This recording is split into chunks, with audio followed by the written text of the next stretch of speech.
Got it? You want this story to hit like a cinematic gut punch from the first second, keep the tension coiled tight, and then land with a deeply satisfying, emotionally charged payoff.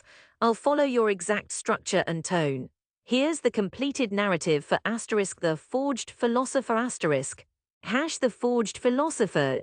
Hook the public fools. They didn't just strip me of my position, they paraded me out.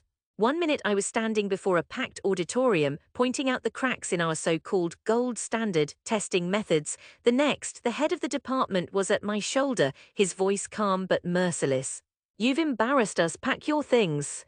The applause that had once greeted my lectures was replaced by the hollow scrape of my own shoes on the tile floor. My inbox filled with headlines calling me a fraud, a grandstander grasping for relevance. Overnight, I was exiled from the academic world I had devoted my life to.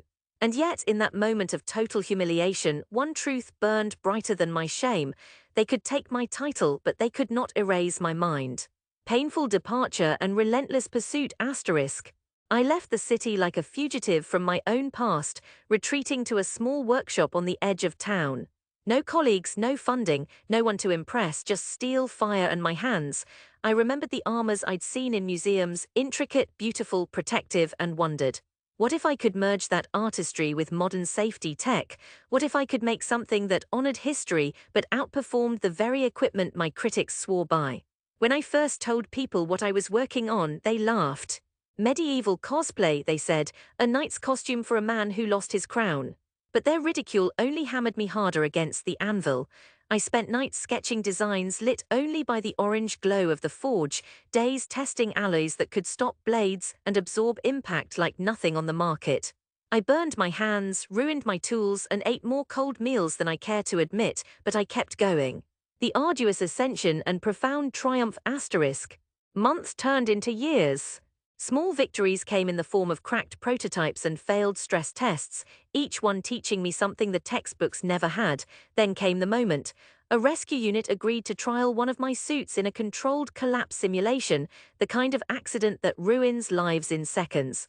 My design absorbed the impact, every sensor lit up green. Within weeks, orders poured in from firefighters, disaster response teams, even stunt coordinators. The same reporters who once wrote my professional obituary now called my work a breakthrough in personal protection. The lesson crystallized. Sometimes the walls you crash into are not the end, they're the forge that shapes you into something unbreakable. The cathartic return and poetic justice asterisk. 2 years after being cast out, I was invited back not to apologize but to speak. I stood on the same stage where I'd been publicly dismantled, holding one of my armored gauntlets in my hand.